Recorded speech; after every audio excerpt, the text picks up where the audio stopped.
Greetings, everybody. Welcome to this Interaction Series hybrid professional learning video as part of our breakthrough curriculum implementation.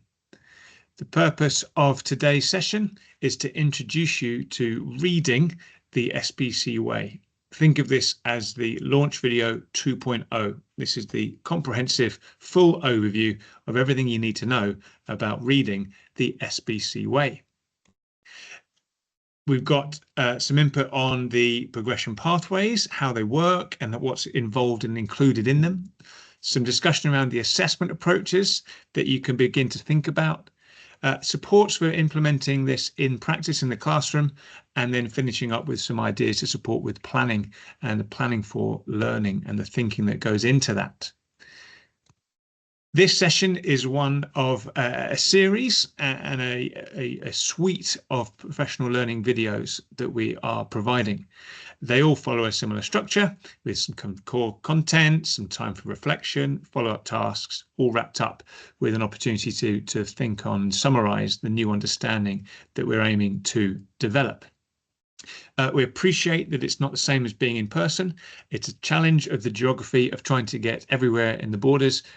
So this is a way of getting the messages out to everybody, and by using the video and then your in-school facilitator, whoever that might be, guiding you through the content, guiding you through the discussions, guiding you through the follow-up task. We're hoping that we can get the best learning for everybody with the resources that we have available to us. So let's think about reading. That's what the purpose of today is. Reading is one of our foundational subjects in our curriculum and the curriculum for excellence.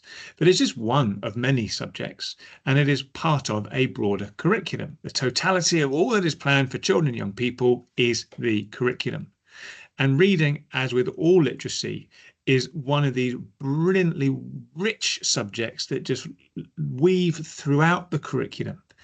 Everything has some form of connection to literacy, and everything arguably has some connection, therefore, to reading. So whilst today we are talking about reading as a subject, as a specific subject, and the granular learning that goes into that, we need to remember that ultimately what we're trying to do is create, facilitate, enable our children and young people to become readers for learning, readers across learning, readers and capable readers in their own rights. Now, reading as a starting point is, in essence, according to the literature and according to this idea of the simple view of reading, reading is ultimately a combination of two things. There's the mechanics of it, the word reading, and then there's the comprehension, the understanding. And there are those two things. And ultimately, to be a good reader, you need to be able to read words well, and you need to be able to understand. Our challenge as teachers is to help children and young people to do both, and to do both well. Because what we want to do is, as we go through that learning process, we start off here, where children and young people in their early years, they are learning to read. So they are developing those word decoding skills, the knowledge of code and how you could read the marks on the page and interpret them. And you are still comprehending. You're comprehending all the time that you're engaging with a text, whether that's written text, digital text, visual text. But you're focusing more on just trying to unpick the markings on the page. As you progress, as your ability to decode increases, you're learning more and more. You're leaning more on the comprehension side, on your understanding of the vocabulary, your interpretations, and fluency becomes so important. And we'll come on to all of these things over the course of this session. But I think it's just a really helpful way to think that as we begin as learners, it's this word decoding, it's the word reading bit that is the primary focus, but comprehension is still key and is right from the word go. And as you become more capable and competent in your word reading, it's the comprehension that becomes a heavier focus, along with vocabulary and fluency. So just bear those things in mind as we go through the thinking this morning. Ultimately, by bringing that word reading and comprehension, those two things together, then you're releasing the power of reading across the curriculum. And my goodness, how powerful it is to be able to pick up something, to read it, to understand and to make sense of it. What an exciting and wonderful gift we can give to our children and young people. As ever, the SBC Way Launchpad is your starting point for everything we're about to talk about today. All content for the Breakthrough Curriculum is available. And if you haven't already got this on your iPad or your computer, saved as a favorite, the QR code is available there. So please do access this and keep it safe somewhere on your device. In terms of the materials that you need for today for reading, you're looking at core business, then behind that, breakthrough curriculum, behind that, literacy, behind that, reading. Okay, so core business, breakthrough curriculum, literacy, reading. Hopefully that's pretty straightforward. Before we dig into the detail, let's just think about what we're the overarching approach that we are advocating as part of our breakthrough curriculum. There is a wealth of research, evidence and literature about how to teach reading. But more recently, there's become what's become known as the reading wars. And so what we have done as part of our curriculum is unpicked all of that and are confident that we are going and advocating the very best practices. So we are advocating a 5 pillars and 4 foundational planks or bricks of reading. And you can see there that we're thinking about the idea of phonemic awareness, phonics, fluency, vocabulary, and comprehension. All 5 of them are vital, but they are supported by oracy, because conversation, hearing words, communicating verbally is really important in terms of developing the ability to read, because you're hearing, etc., discussing. I'm just going to jump to writing, because writing gives you a way to start exploring with vocabulary and with sense making, etc. Now, the idea of the knowledge-rich curriculum is really key, particularly for comprehension and vocabulary, but it's becoming more and more recognized that as a person, our knowledge of the world, our experience of the world, our reading, a kind of grasp of concepts is so key to our ability to read and understand, to read with understanding, but also to read and recognize.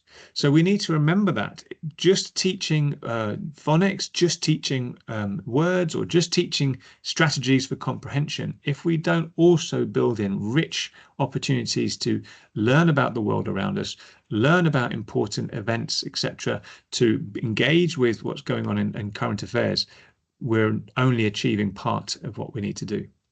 And the final point to make here at the bottom there about text complexity. This is, for me, this is really interesting. And this links particularly to comprehension.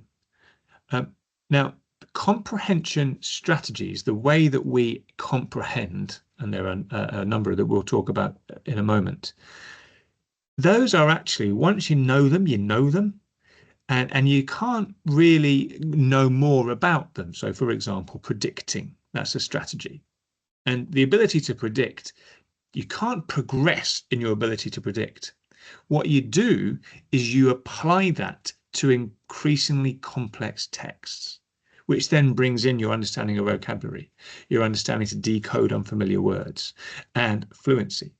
So we need to remember that actually to help a child or young person become better at comprehension, yes, they need to know the strategies, but we need to give them increasingly complex texts. And that requires some knowledge-rich curriculum so that they're understanding and able to draw on that broad depth of knowledge to aid that comprehension.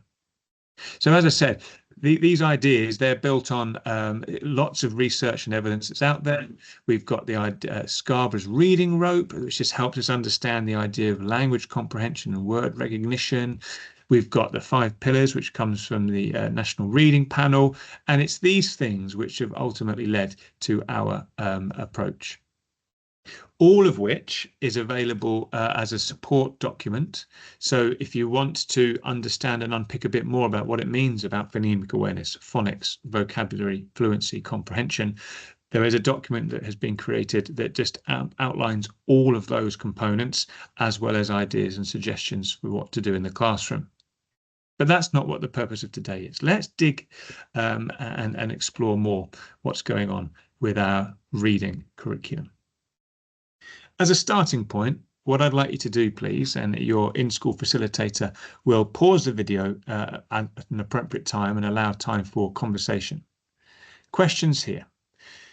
If we're thinking about those 5 pillars of reading, and they are phonemic awareness, phonics, fluency, vocabulary, and comprehension, my question for you to discuss and consider are, which of those 5 do your pupils have or find more success?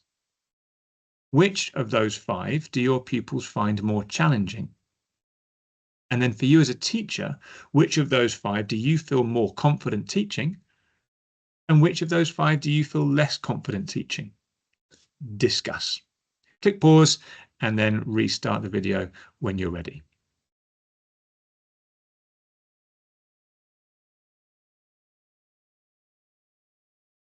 Okay, let's dig into the progression. But before I do, just a couple of kind of advisory notes to try and bring a bit of understanding. It's really important to note that our progressions are the sum of ultimately 3 parts. So it's completely founded in the Curriculum for Excellence, Experiences and Outcomes, and then organised under the different curriculum organisers. We've also got the benchmarks incorporated into it, and I'll mention those again in a moment. And then research and evidence around the best way to help children learn, or the best progressive steps for learning, are incorporated as a 3rd and final part. And you put all those together, and that's our progression pathway. The documents are made up for early, 1st and 2nd level, and at each level there are 3 phases of learning.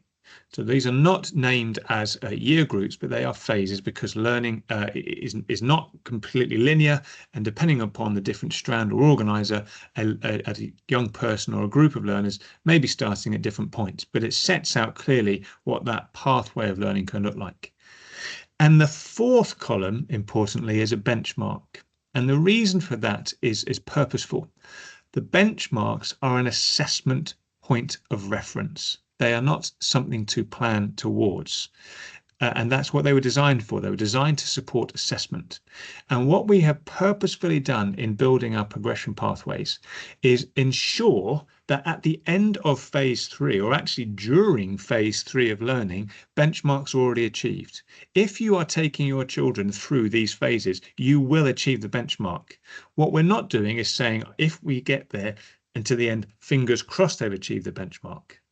We are confident that by working through these phases, our children will achieve the benchmarks, but they're there as a point of reference to give us as literally as it says on the tin, a point of reference of, are we confident that they've achieved the benchmark? So just bearing in mind, that's why there is a 4th column there. They are not the 3rd column. They are a point of reference. Literacy, according to Education Scotland's most recent support and guidance, is around this 3 parts. So we're calling it a story of 3 parts, where you've got culture, skills, and then independence. And our progression pathways are built on these 3 parts. So just briefly, I'm just going to share with you some snapshots of the 3 levels and what that might look like for you. So take, for example, early level. Now, this is the new format early level, which is P1 teacher friendly, which is what was being asked for over the course of the year. So whilst the original amazing work from the early years team, which is still completely relevant and used in our early learning centres and nurseries, this new version, which takes all the original content, puts it into a new format, and then just ensures that there's a direct link to what's happening in 1st level, this is available particularly to primary 1 teachers, who then have a document that is comparable to what's being used throughout the rest of the primary school. So hopefully that is a welcome news. And as you can see there, you've got your E's and O's. This one is looking at the part of skills. So that's the 2nd part of the story of 3 parts. And then you've got your phases and your benchmarks. And then if we were to look across it, for example, his 1st level, and this is the 1st of the parts, building a reading culture, Again, you've got key messages here. You've got your E's and O's down the side, your 3 phases. And then if we were to look at an example from second level, again, that's a third part, creating independent and engaged readers. And here, an example here of guided reading. How do you develop and support pupils in the process of guided reading? So the elements are included, and that's how the progressions are built. But the progressions are more than that. So it's not just about the phases, there's the depth. As I said, there's the research and evidence that's gone into it. So there are progressions of concepts built into these. So if we take our methodology, which is built on 5 pillars: phonemic awareness, phonics, which is word reading, fluency, vocabulary and comprehension, each of those progresses in a sense over time from early through to second level and beyond. So let's just explore that a little bit and what that might mean when you're trying to engage with and use these progressions. So in terms of word reading, well, we know that for reading, ultimately it's all about phonics. So reading is the decoding process of seeing marks on a page and then trying to and using our knowledge of what those symbols mean, and then being able to read them and blend to build a word, which is directly linked to spelling, where it's about encoding. You hear somebody say something, you go, I recognize that sound. These are the letters that I use to create that sound. So reading and spelling are intricately linked, and actually the best way to teach is to teach them both similarly at the same time, not separate. When you're doing phonics, you should be teaching the sound, looking at the sound, hearing the sound, and writing the sound, because it all links together. Now, phonics is a complex beast, complex code coming up. The alphabetic code is what we use and are advocating. And the alphabetic code is built on the idea that there is a basic code, which is made up of 44 sounds, 44 phonemes. And there, if you've been teaching reading or you're taught early reading, you'll be very aware of those basic sounds. But the alphabetic code doesn't stop there. The alphabetic code has what's then called the complex code. And the complex code is the various graphemes, and that's the letter patterns that are used to create the same sound.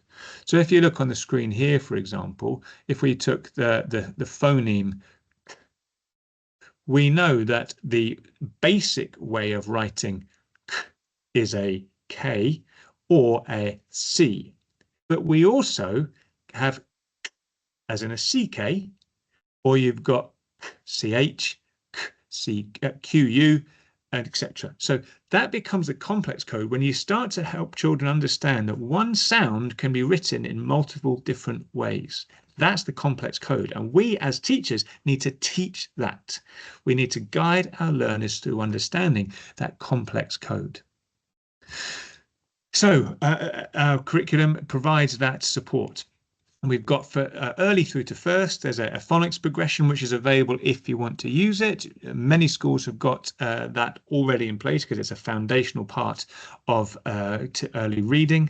But that's available there as a support going from early through to the end of first, as we go from basic code and start to dabble with the complex code towards the end of first level.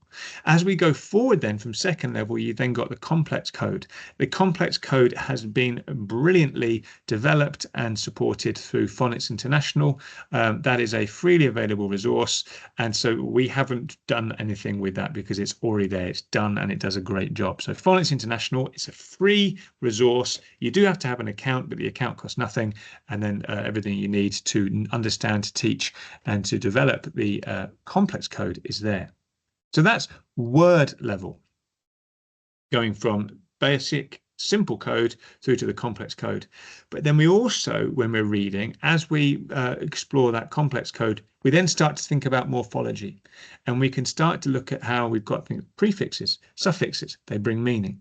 We've got roots whether it be Latin or Greek. So we can start to teach some of these words, or these components of words, which is then when we start to go from word reading into vocabulary, because vocabulary and knowledge of words helps us with our reading. Now, a really important note here, just before I go on to a bit more about vocabulary, high frequency words is something, or sight words, or tricky words, really interesting in the literature. Now, based on the alphabetic code principle, there are very, very few words which are genuinely sight words. I'll say that again. There are very, very few words, and actually they are listed here. That is pretty much the only words in our English language that are genuinely sight words. And the reason they're known as sight words is because they are quite difficult to decode using the alphabetic code, because they don't follow the patterns of many others. What we call high frequency words or sight words, they're actually probably helpful to know words. Helpful to know because as we're starting to read the early texts, then we just need to know that the word the is made up of a T, H and an E. It's the word the, but we can still sound that out. Or the word she. We just need to be able to read it to help us understand the text, but we can sound it out. So it's really important just at this point to distinguish between helpful to know words and by sight words. And if we're introducing words which are strictly speaking helpful to know, but they can be decoded, we should teach the decoding of them, but also saying, but just for today, we know it says the word the, so when we're reading this text, we know what this word says. We haven't got to try and decode it every time. So just bear that in mind as you're thinking about the teaching of reading. Try not to fall into the trick of saying, well, this is a sight word. We can't learn every single word by sight. We have a limited capacity for memory in terms of that visual picture of a word. We don't need to, because we have the alphabetic code.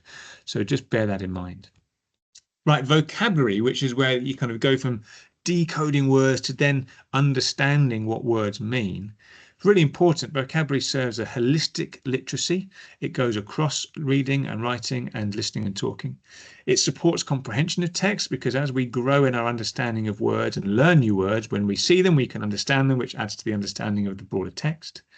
When we're teaching them, we need to teach both new words, but we also need to use familiar words in new contexts. So there's these two things, parallel things going on: teach new words, use new contexts. We need to actively engage our students in the use of new words. So it's not just here's a word, isn't that interesting? But it's now use it, use a sentence, maybe write about it a bit. And there are various digital tools that we can use to explore and expand our vocabulary. What's particularly important in terms of teaching of vocabulary is, again, in the literature, there are 3 tiers of vocabulary. Tier 1 are deemed as everyday words that we just kind of use through talk and we learn through conversation. Up the top, then, you've got really specific words, which are very subject specific. You can see examples there. What we need to focus our attention on is what's called tier 2 words. So they are powerful words in that they appear across multiple disciplines, but they can sometimes have different meanings. But they increase and improve our understanding of the world, our understanding of text, and our ability to communicate. So we need to think about these tier 2 words, but we'll do more about that at a later date. So vocabulary. Then, so we've done decoding up words, we've talked about vocabulary. Let's talk a little bit about fluency. Fluency is, again, something that maybe doesn't get a huge amount of attention, but is really important.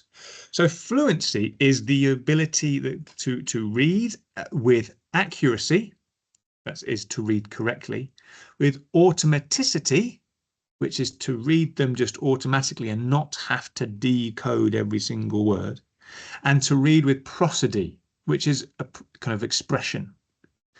And if we can do those 3 things, then we are becoming a fluent reader. But as soon as with any of those 3 things break down, actually we're not fluent readers. And if we're not fluent readers, then we can't comprehend as well. It is very difficult to comprehend a text if we can't read it fluently, because it just inhibits our ability to understand. Now, just for your information at this point in time, what we're aiming for, according to the literature, is that a child at school is deemed to have adequate fluency if they can read about 110 words per minute. Now, that's not proficient, but that's adequate. That's adequate to be able to comprehend. So they can pick up a text that they've not seen before. It's unfamiliar. It's at the right level for them, but it's unfamiliar, and they can read at 110 words per minute. Now, incidentally, just for you as adults and capable adults, you're reading at 200 plus words per minute. If you picked up a text, you can read at 200 plus. You're almost able to read at the same rate at which you speak. But for children who are learning to read, we're looking for that 110 words per minute at primary school. And then as you come to end of second level going into secondary, you're looking at 150 words per minute. And then as you're going into senior phase, you're starting to get to that adult 200 words per minute. The issue here, though, is if a child is reading at less than 90 words per minute, they're going to really struggle to comprehend. So it's really important, rather than just saying, right, let's get on with comprehension. If we don't know how fluent a child is at reading, then they're going to struggle to comprehend anyway, even if we're teaching them strategies for comprehension. So there's a key part there.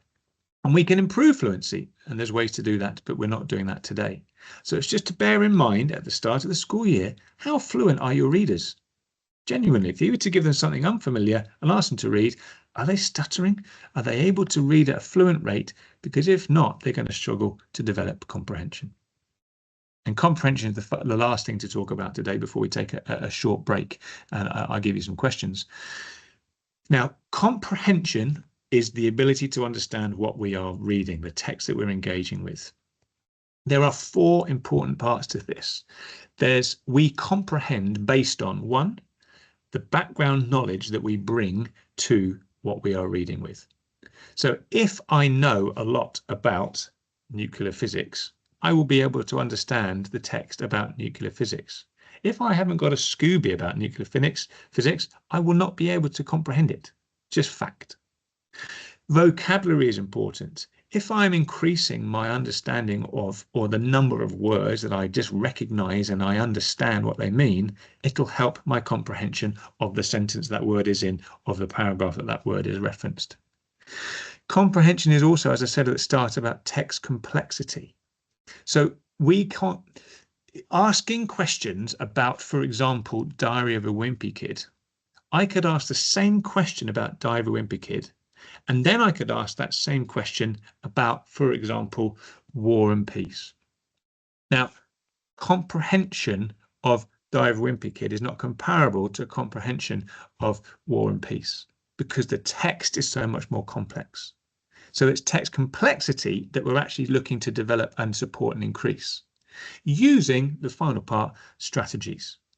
Strategies can be used to all sorts of texts at various different levels, very comparable, very similar strategies, but their background knowledge that we have and develop and grow with, the vocabulary that we're growing and the text complexity that we're engaging with, that's how comprehension improves.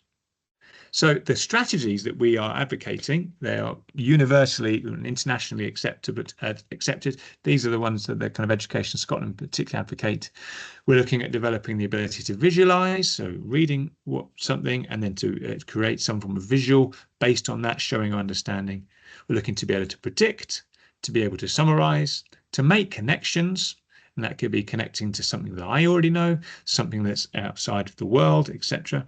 We're looking to be able to ask questions, to make inferences, to clarify and to evaluate. And all of these are separate follow-up sessions that we can explore in more depth at a later date. So, a lot to think about just there. Let's take a moment just to pause and to reflect. So we've spoken about the importance of teaching phonics and thinking about how to do that. We've spoken about vocabulary, fluency, and comprehension strategies. So my questions for you to discuss, to reflect on are: how effective is your current practice at explicitly and progressively teaching phonics, including the complex code? How effective is your practice at teaching vocabulary, including morphology, which is the parts of word, prefix, suffix, roots from Greek and Latin? What about the teaching of fluency to get to proficiency? And what about the teaching of comprehension strategies, rather than just asking questions and seeing how they get on? Pause this, have a discussion, click play when you're ready to carry on. Okay, let's move on. Let's talk about assessment. So assessment, again, tools are available on the Launchpad to support with this, and it's important to start thinking about assessment right from the word go. So you've got your progression to know what to teach, you've got your assessment to work out what to teach. And we've developed an approach based on the 5 parts here, all of which are designed to build to support your professional judgment. As a teacher, your judgment is, how well are my learners doing? Are they on track with where they should be? Little Jimmy Joe is 8 years old. Is he reading as an 8-year-old should? Little Sally Sue is a 12-year-old. Is she reading as a 12-year-old should? That's your responsibility as a teacher to make that decision. But there are tools that we can use to support that. So to support phonemic awareness, using the brilliant tool created by Highland Council. Now, there's a phonological awareness assessment that we advocate as part of our emerging literacy approach. But within that, on page, I think it's the 2nd page, it might be the 3rd page, but towards the end, there's a particular bit around phonemic awareness. Now, I want to point out here that according to the literature, phonological awareness is very important. But phonemic awareness is where we need to put particular attention.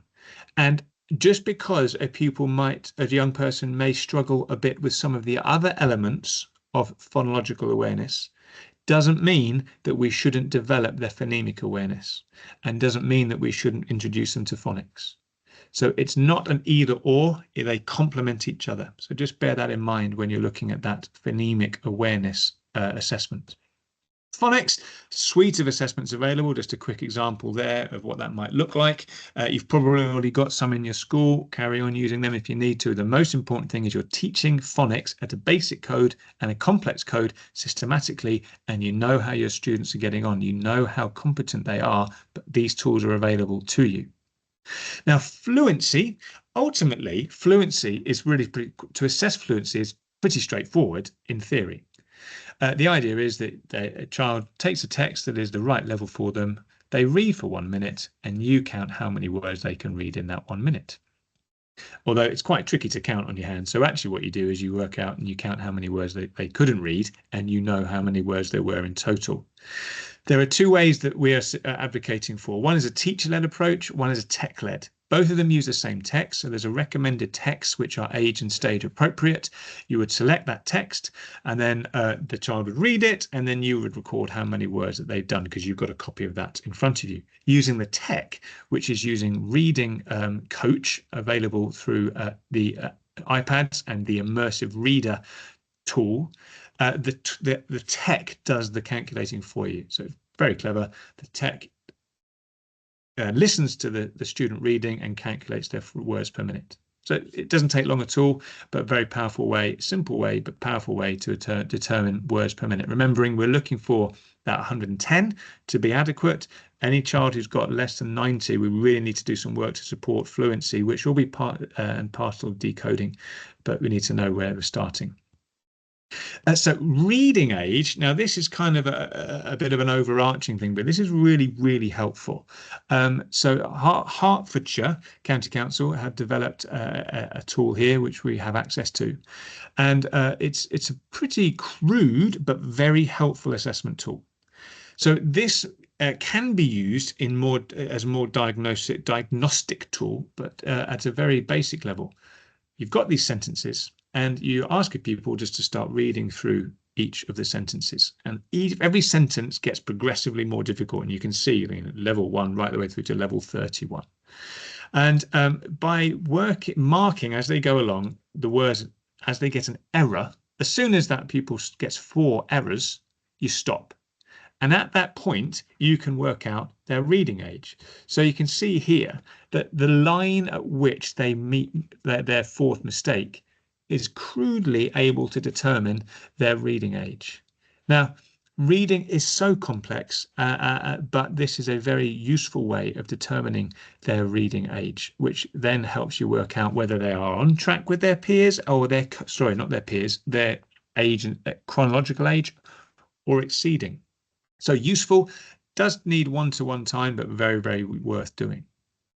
And then the final thing around assessment is assessing comprehension and assessing comprehension strategies. And I make the distinction here between strategy and comprehension. Arguably, according to the literature, again, common regularly available comprehension tests, unless a student has good background knowledge of what they are reading about, then it's not a brilliant assessment of their comprehension, because we know that comprehension is actually based on background knowledge, vocabulary, the complexity of the text, and the ability to use the strategies.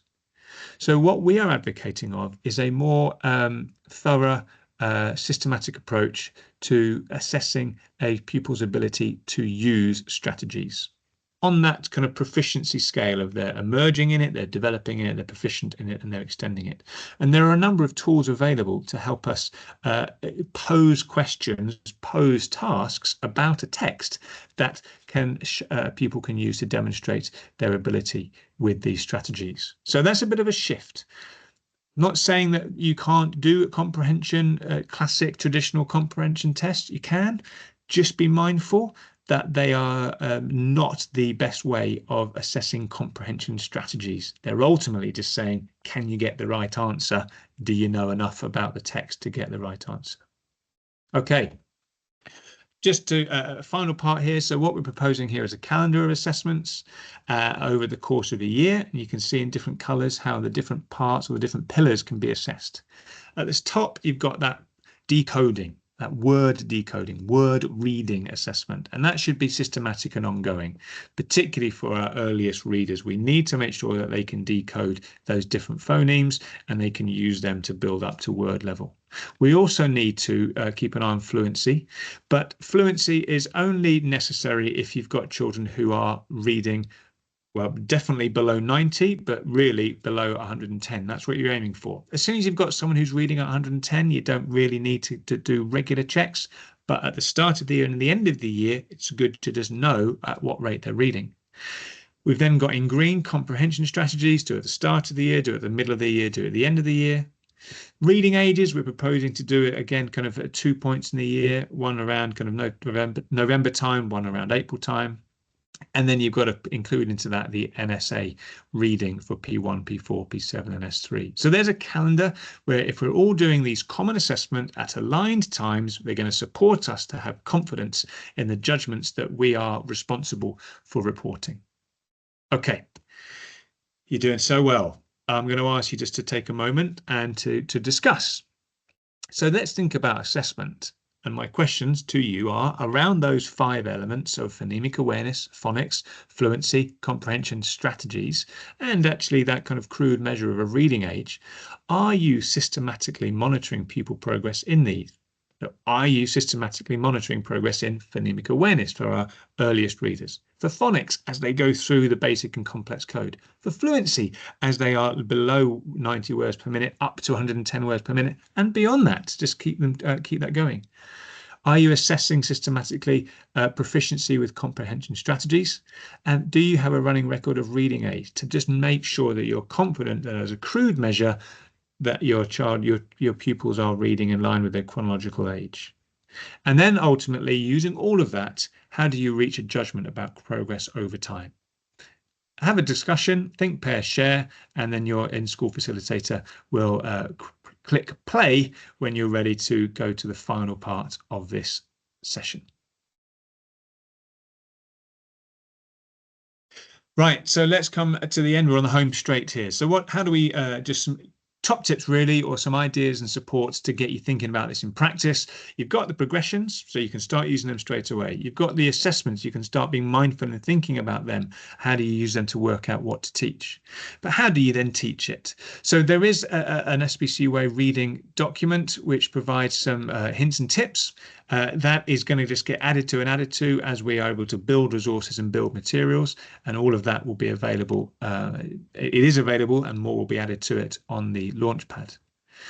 You've also got, for anything to do with that early level or children who are working at the early stages of reading, the brilliant early years portal for emerging literacy. So there's some brilliant supports there on how to develop the concepts of print and pre-reading, and the link there to mark making. Don't forget, I mentioned there, for anything to do with phonics, the Phonics International website, which is free. You do need an account. There is everything you need there, and it's freely available. In terms of things like fluency, there's some really simple, straightforward tips. So teaching fluency is not complex, but we do need to do it. So some simple ideas, and there'll be further full-up sessions on this. Again, for vocabulary, it is not complicated to teach vocabulary, but we just need to plan for it. So here's some ideas on the Padlet for doing that. And in terms of the strategies and how to teach the strategies, brilliant toolkit there. Huge thanks to the iMouth cluster for the hard work that they have done that in the years gone by. And we've been able to bring that in line with our approach.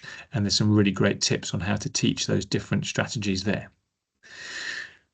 In terms of supporting you to plan for all of this, so before I go into detail about the document here, really, really important to make this very clear that all teachers have a responsibility to plan, but documentation around planning can become contentious. So what we are not saying is, here is a document, everybody must fill it in. What we're saying is, here is some support and some guidance to help you with your thinking about planning. And planning quality learning is our responsibility. So to help you think about planning for quality learning of reading, then we've put this document together. Now, it's a literacy-rich guidance document because it is reading, writing, listening, and talking all together. But the tools, the questions, the prompts are designed to guide your thinking. So here is an example, the page about the guidance about what to do with all the documentation for reading. And it's you can see here you've kind of got it in the three parts. So it's support for planning for building a reading culture. Then you've got planning for developing the skills for reading, comprehension, vocabulary, phonics, and phonemic awareness. I just wanted to bring out particularly important here is the idea of just daily engagement with a text. Every child should have daily access to a text, whether that be that they get a chance to read it themselves or you as an adult are reading it to them. And that shouldn't stop just because they have got to primary 7.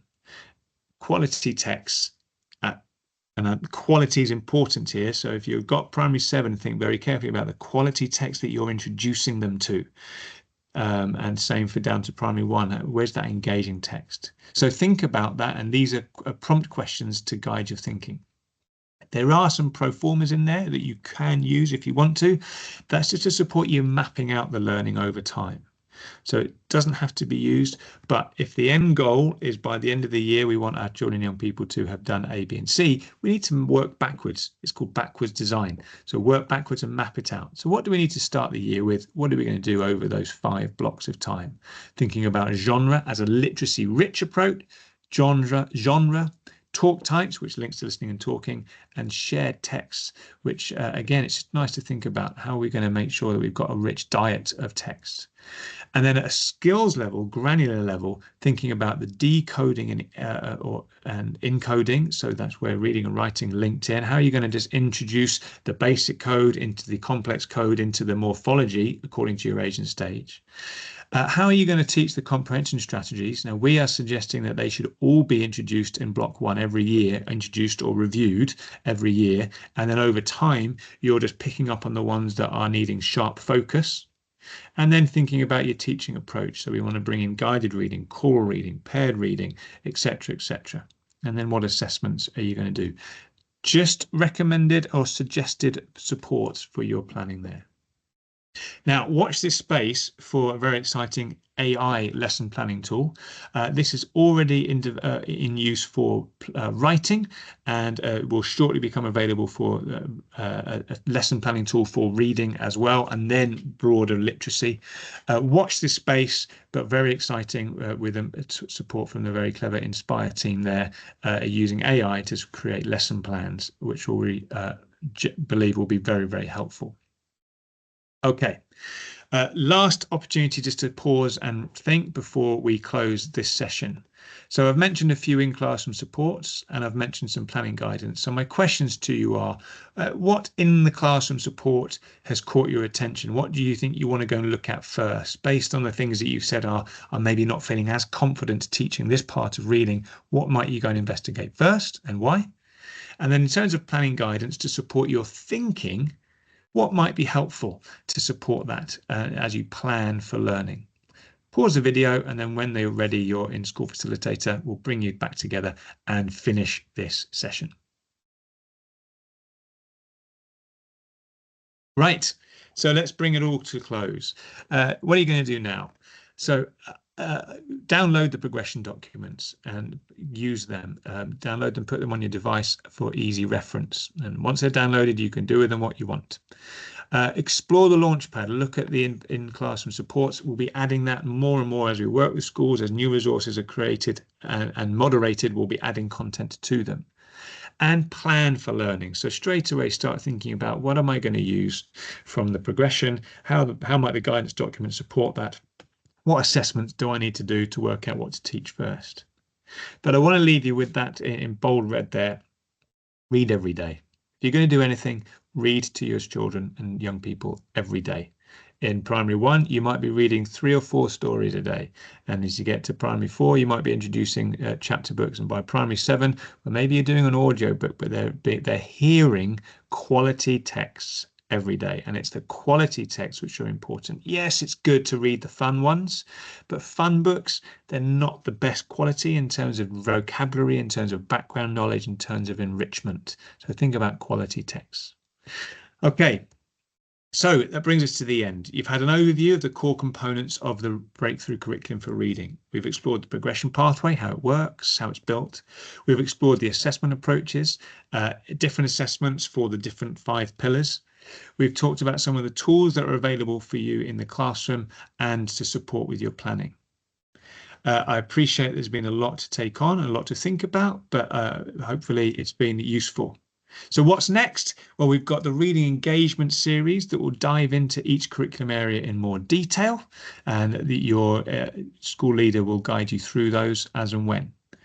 Then if you do want some more particular training or support, please get in touch with the CLPL team. The email is on the screen there, and we will look to provide support as best as we can. So thank you so much. Before you go, please do send some feedback about the session. This approach, this hybrid approach is, we're trying to work on it. We're trying to develop it. We want it to be successful, and any thoughts or inputs would be greatly appreciated. We can't be in every school, so we have to be using this approach, but we want to make it the best that we can. So please use the QR code, look for reading and overview, give it a score out of 5, and then any comments on things that were particularly helpful or anything that would have made the session better. All that's left to say is thank you for your time. Thank you for your engagement. Thank you for working so tirelessly to improve the experiences and opportunities for our children and young people across all of our schools. Have a great day. Bye-bye.